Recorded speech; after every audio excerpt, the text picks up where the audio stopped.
9월 22일 오늘의 말씀은 사무엘하 3장 17절에서 26절입니다.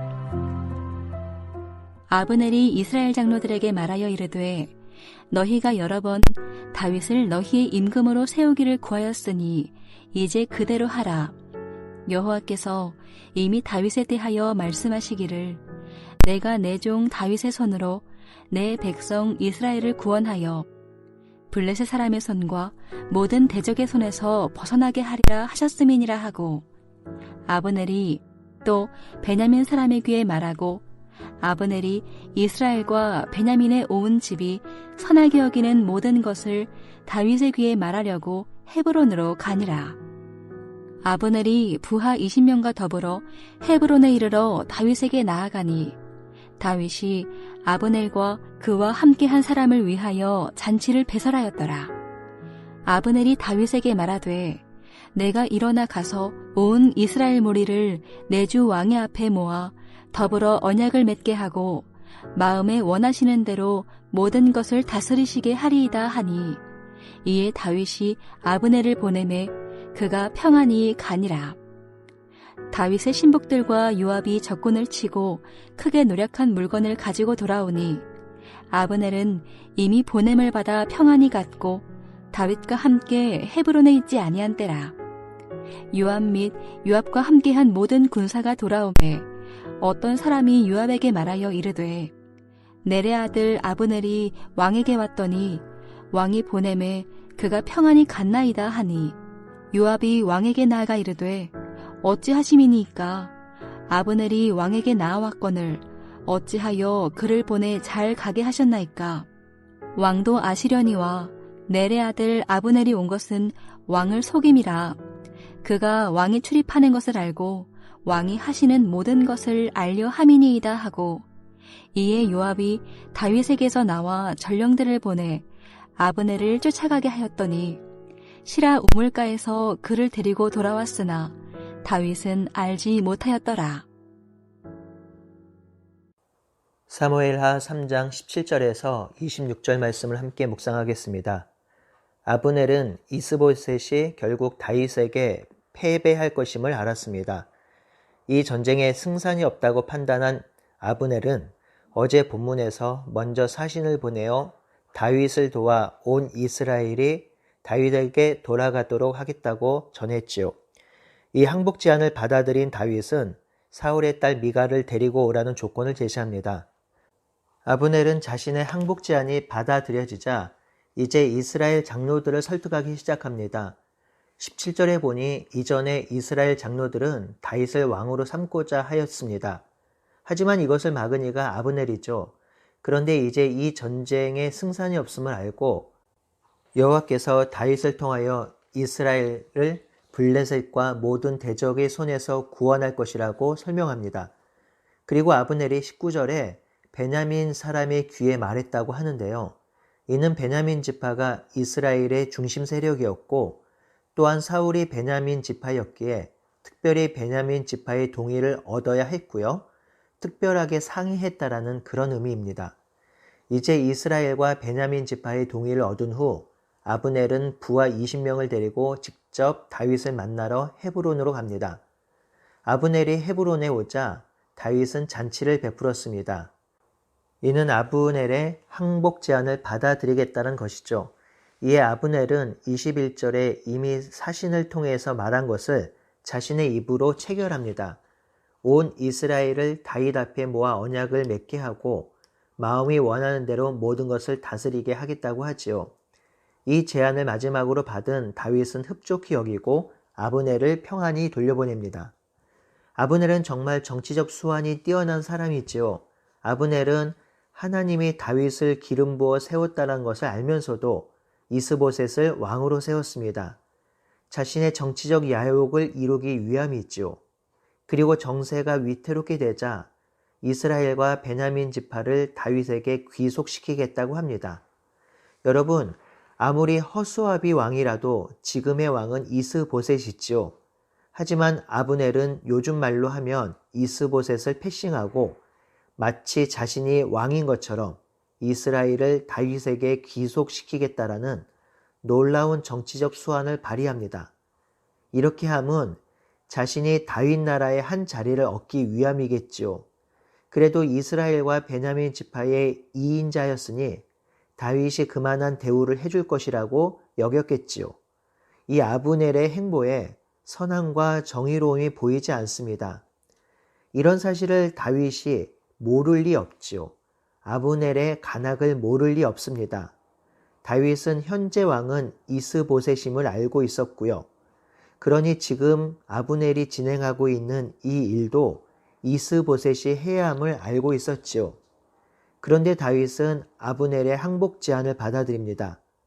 왕이 아닌 군대 장관의 제안을 받아들인 것이죠.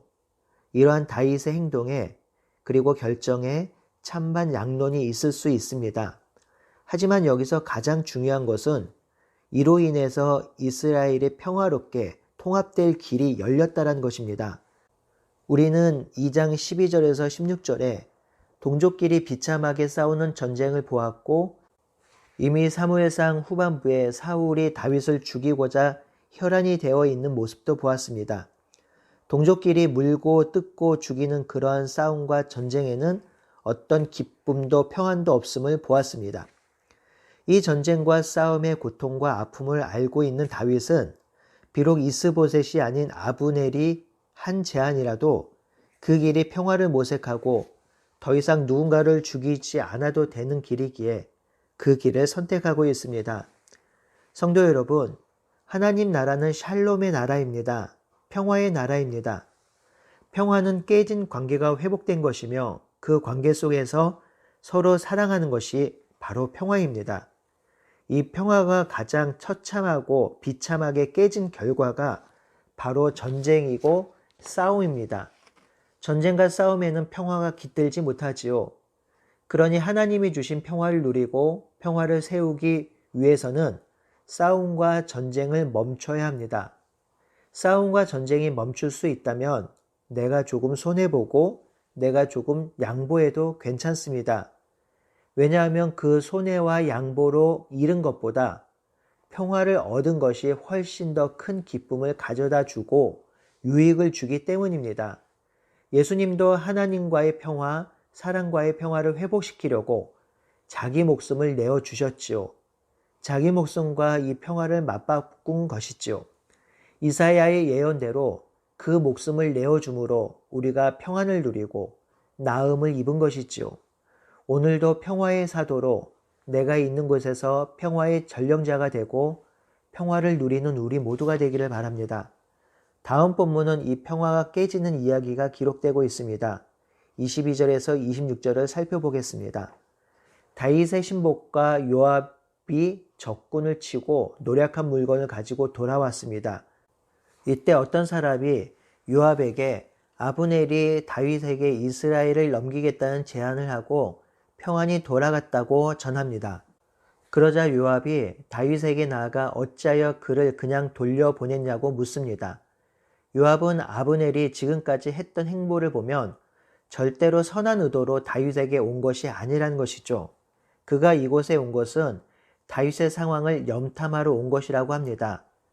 요압의 이 말도 신뢰할 수 없는 말이죠. 2장 18절에서 23절에 보면 요압의 군대와 아브넬의 군대가 전쟁을 할 때 요압의 동생인 아사엘이 아브넬을 추격하다가 아브넬에게 죽임을 당하지요. 요압은 이 사실을 기억하고 있습니다. 그리고 꼭 복수해야겠다는 생각을 하고 있었지요. 그런 원수 같은 놈이 지금 다윗에게 나왔는데 다윗이 오히려 아브넬의 제안을 받아들이고 그를 위해 잔치까지 배설해주고 평안히 돌려보낸 것이 도저히 용서할 수 없는 상황이 된 것입니다. 이렇게 행한 다윗에게도 서운함이 있었겠지요. 그래서 요압은 전령자들을 보내어 아브넬을 쫓게 하였고 시라 우물가에 있는 아브넬을 다시 헤브론으로 데리고 돌아왔습니다. 요압이 아브넬을 데리고 온 이유는 내일 본문에 나오지요. 여기서 중요한 것은 평화가 언제 깨지며 어느 때 평화를 누리지 못하느냐 하는 것입니다. 바로 원수 맺는 것, 보복하는 것, 분함에서 평화가 깨집니다. 원수, 보복, 분노 이 모든 것은 내가 피해자라고 생각할 때 일어나는 것이죠. 나만 당했고, 나만 손해보고, 나만 참았다고 생각할 때 생기는 것입니다. 여기서도 그래요. 요압의 동생 아사헬이 아브넬을 추격할 때 아브넬이 분명히 그 추격을 그치라고 하였습니다. 그런데 아사헬이 그치지 않지요. 끝까지 추격하다가 오히려 자신이 죽고 말았습니다. 그런데 요압은 아사헬의 그런 행동은 생각하지 않고 동생이 아브넬에게 죽임 당한 것만 생각합니다.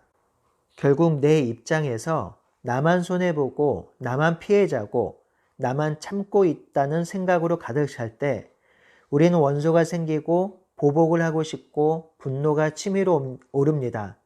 부부간의 문제도 그렇지 않나요? 나보다 언제나 남편이나 아내, 즉 상대방이 더 잘못한 것 같아요. 언제나 나만 더 참는 것 같아요. 언제나 나만 더 희생하는 것 같아요. 그러기 시작하고 그런 생각을 멈추지 않으면 결혼 생활은 정말 슬픈 일상이 될 것입니다. 여러분, 그러면 자기 손해입니다. 상대방을 미워하는 마음, 받은 대로 돌려주고 싶은 마음, 용서와 용납하지 않은 마음으로 살면 오히려 자신이 더 가슴 아프고 힘든 삶을 살게 되는 것이죠. 우리는 원래 사랑하면서 사랑받으면서 살 때 행복해지도록 창조되었거든요. 분노, 화냄, 미움, 원수 맺는 마음으로 살면 그 마음의 평화가 사라지고 평화를 누리지 못하게 되는 것입니다. 온전히 자기 손해예요. 그러니 우리 안에 평화를 무너뜨리는 내 마음의 요소가 무엇인지 살펴보고 그것을 놓고 성령께 기도합시다. 혼자 끙끙 앓지 마시고 주님께 가지고 나와서 해결해 달라고 기도합시다. 그리고 주변의 도움을 구하는 것도 좋은 방법이겠지요. 내 안의 미움과 시기로 평화를 깨뜨리는 일상이 아니라 포용과 기도로 평화를 세우는 일상이 되기를 간절히 바라고 소원합니다. 아멘.